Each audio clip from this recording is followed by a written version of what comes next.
आपण पुढचा जो पार्ट आहे की ज्याच्यामध्ये आपण ट्रान्सफॉर्मरमध्ये जे star connection, star delta, delta star याच्यावरनं त्याचे कसे प्रकार आहेत आणि त्याचे कनेक्शन्स कसे आहेत ते आपण याच्यामध्ये सायमल्टेनियसली एक एक बघणार आहोत. तर पहिला जो आहे डेल्टा स्टार कनेक्शन. कुठला आहे? Delta star connection. आता डेल्टा स्टार कनेक्शनमध्ये जोडणी कशी असते बघा, इथे डेल्टा दाखवले, इथे स्टार दाखवलेले. हा ट्रान्सफॉर्मरमधला हा कोअर दाखवलेला आहे. इथे जर तुम्ही बघितलं तर इथं तुम्हाला त्याची साधारण सर्किट डायग्राम आहे. इथे बघा सेम आहे. ह्याच्यामध्ये हा डेल्टा आहे तो ही इकडची डेल्टा आणि इकडची ही स्टार आहे. तर डेल्टा कनेक्शनसाठी आपण कसं केलं तुम्हाला सांगितलं बघा. ह्या कॉईलच्या 1 2 3 पहिल्या ह्या प्रायमरी साईडच्या कॉईल आहेत त्यांची इथे सलग जोडणी केली दिसते आणि त्यांच्यातनं एक एक टर्मिनल बाहेर काढले. त्याच्यानंतर हे टर्मिनल ह्याला जोडले दिसते इथे आणि त्याच्यातनं हे टर्मिनल काढले. म्हणजे प्रत्येक कॉईलचे दोन दोन टर्मिनल्स इथे काय केलेले आहेत, जोडलेले आहेत आणि प्रत्येक जिथं जोडले तिथून एक एक टर्मिनल बाहेर काढले. त्यामुळे हे डेल्टा कनेक्शन झालेले आहे. ठीक आहे, तुमच्या लक्षात येतं आहे. हा जो पार्ट आहे हा डेल्टा कनेक्शन जाईल. ठीक आहे. हा आणि स्टार कनेक्शनला बघा तुम्हाला 4 पॉईंट बघायला मिळतील. ह्याच्यामध्ये ह्या वाइंडिंगचे बघा इथे तुमच्या लक्षात येईल. इथे हे टर्मिनल बघा, इथे हे टर्मिनल्स,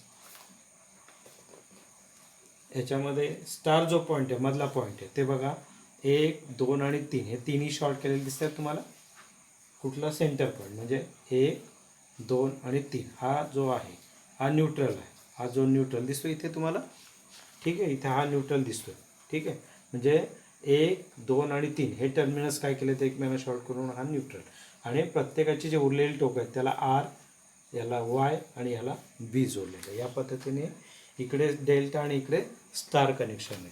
तर या प्रकारची जोडणी साधारण तुम्हाला इथे बघा ट्रान्समिशन लाईनच्या सुरुवातीला स्टेपअप म्हणून केलेलं आहे. तर ट्रान्समिशन लाईन जी आहे म्हणजे जनरेशन आणि ट्रान्समिशन याच्यामध्ये मी तुम्हाला सांगितलं होतं की स्टेपअप ट्रान्सफॉर्मर जो आहे तो याच्यामध्ये वापरला आहे. त्याच्यामध्ये या प्रकारच्या त्या ट्रान्सफॉर्मरमध्ये कनेक्शन वाइंडिंगला केलेले कनेक्शन्स आहेत. ठीक आहे, तर हे पहिला जो आहे तो कुठला जोडणीचा प्रकार सांगितला आहे?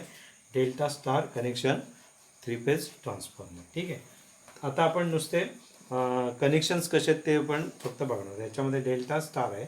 डेल्टा स्टार इकडे बघा 2 नंबरला इथे काय दाखवलं, इथे स्टार स्टार. कुठला आहे ते?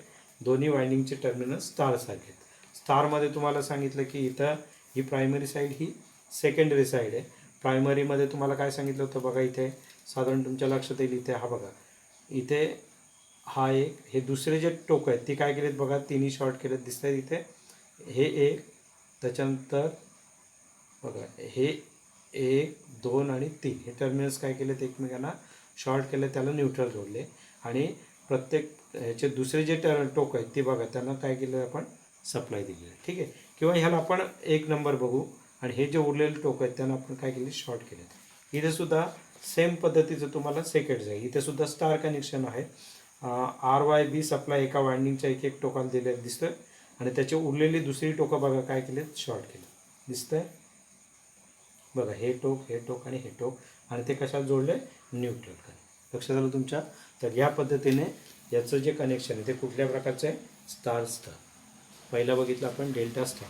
ठीक आहे, तर आता फक्त आपण कनेक्शनच बघणार आहोत.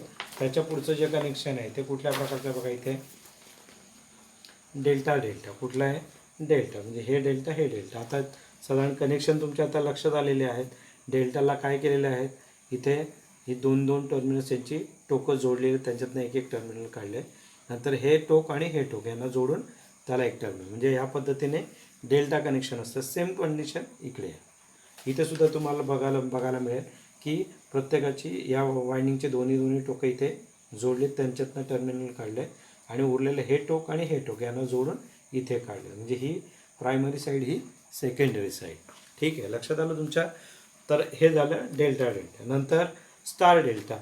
मगाशी आपण डेल्टा स्टार बघितला, आता स्टार डेल्टा. स्टार डेल्टामध्ये सेम कनेक्शन इथे केलेले आहेत. ठीक आहे, तर स्टारला इथे काय केलेलं आहे, इथे टोकं जोडलेले आहेत बघा. आता हे टर्मिनल्स इथे शॉर्ट केलेले आहेत दिसतंय. हे आता हे पण इथे टर्मिनल शॉर्ट केलेलं आहे.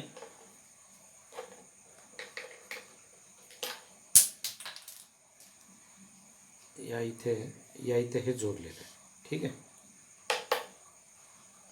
ही टोकं काय केली आहेत, तिने जोडलेली आहेत आणि उरलेली टोकांना काय केलेलं इथे सप्लाय दिलेलं आहे. ठीक आहे, आणि इथे डेल्टा तुम्हाला काय सांगितलं, या वरच्या डेल्टासारखंच इथं जोडलेलं आहे. प्रत्येकाचे 2-2 टोकं इथं जोडले, या 2 वायंडिंगची टोकं जोडलीत, एक एक टर्मिनल त्याच्यातनं काढलं आहे.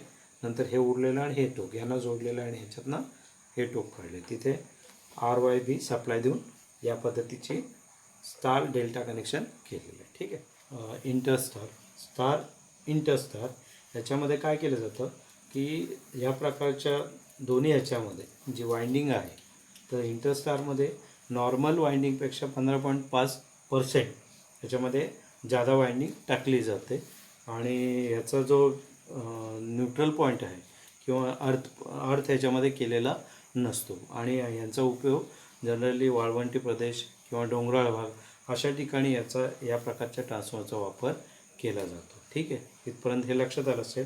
ह्याच्यामध्ये हा स्टार इंटरस्टार आणि हा डेल्टा इंटरस्टार, फक्त इथं स्टार कनेक्शन, इथे डेल्टा आहे. लक्षात आलं. तर या प्रकारे सुद्धा हे कनेक्शन म्हणजे या जोडणीवरून यांचे प्रकार पडलेले स्टार इंटरस्टार आणि डेल्टा इंटरस्टार. ठीक आहे, तर पुढचा जो लास्ट ट्रान्सफॉर्मरचा प्रकार आहे तो थोडक्यात आपण याच्यामध्ये बघणार आहोत. याच्यामध्ये ओपन डेल्टा कनेक्शन, म्हणजे ह्याच्यामध्ये जो प्रायमरी साईड जी आहे डेल्टा टाईप आहे, दिसते का, पण ह्याच्यामध्ये ओपन आहे, पण हा डेल्टा पूर्ण नाही, म्हणून ओपन डेल्टा कनेक्शन टाईप आहेत आणि 2 ट्रान्सफॉर्मरचा याच्यामध्ये वापर केलेला आहे. ठीक आहे, याचा वापर फार कमी ठिकाणी आहे आणि जिथं थोड्या प्रमाणात लोड असेल अशा ठिकाणी याचा वापर केला जातो, म्हणून याला ओपन डेल्टा कनेक्शन म्हणतात. त्याच्यानंतर इथं आहे स्कॉट कनेक्शन. इथं सुद्धा 2 ट्रान्सफॉर्मरचा वापर केलेला आहे.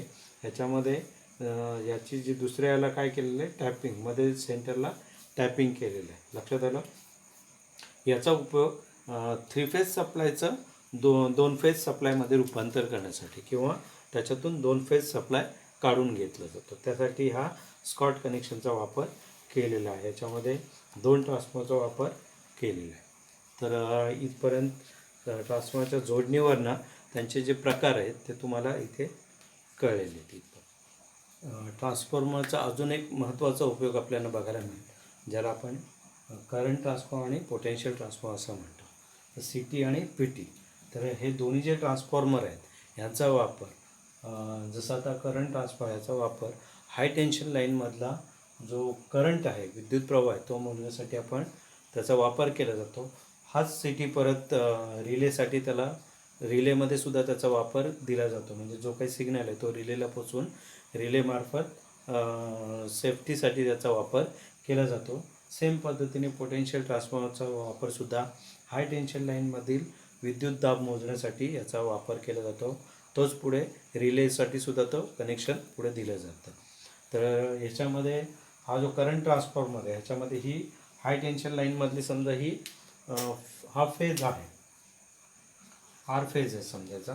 तर ह्या फेज लाईनमध्ये ह्या ट्रान्सफॉर्मरमध्ये हा एक प्रकारचा स्टेप अप ट्रान्सफॉर्मर आहे, जिथं काय केलं जातं की याच्यामध्ये हाय टेन्शन लाईनमधला जो काही विद्युत प्रवाह तो इथे काय केला जातो, कन्व्हर्ट केला जातो, पुढे रिलेला तो कमी करून पुढे रिलेला तो दिला जातो. ठीक आहे, म्हणजे हाय टेन्शन लाईनमधला विद्युत प्रवाह मोजण्यासाठी ह्या CT ह्या इन्स्ट्रुमेंटचा वापर केला जातो, करंट ट्रान्सफॉर्मर याचा वापर केला जातो. ठीक आहे, तर आणि हा जो पोटेन्शियल ट्रान्सफॉर्मर, तर हाय टेन्शन लाईनमधला जो काही विद्युत दाब आहे तो ह्या स्टेप डाऊन ट्रान्सफॉर्मरच्या मार्फत काय केला जातो, कमी करून पुढे मग तो रिलेसाठी आणि त्या लाईनमध्ये किती विद्युत दाब आहे ते मोजण्यासाठी किंवा ते फाइंड आउट करण्यासाठी ह्या विशिष्ट प्रकारच्या ट्रान्सफॉर्मरचा वापर केला जातो, म्हणून याला आपण पोटेन्शियल ट्रान्सफॉर्मर असं म्हणतो. हे दोन्ही मेजरिंग इन्स्ट्रुमेंटच आहेत, फक्त याच्यामध्ये ट्रान्सफॉर्मरचा वापर केलेला आहे म्हणून यांना आपण मेजरिंग इन्स्ट्रुमेंट जरी असले तरी ते ट्रान्सफॉर्मरच आहेत. लक्षात आलं, CT आणि PT. ठीक आहे, तर इथून इथपर्यंत आज आपला बराचसा पार्ट जो ट्रान्सफॉर्मरचा आहे तो आपण ह्याच्यामध्ये कवर केलेला आहे. पुढे आपल्याला याच्यामध्ये वेगवेगळे त्याचे रुटीन टेस्ट किंवा त्याच्या वेगवेगळे काय आपण जे टेस्टिंग आहे ते सुद्धा आपण ह्याच्यामध्ये बघणार आहोत. ठीक आहे.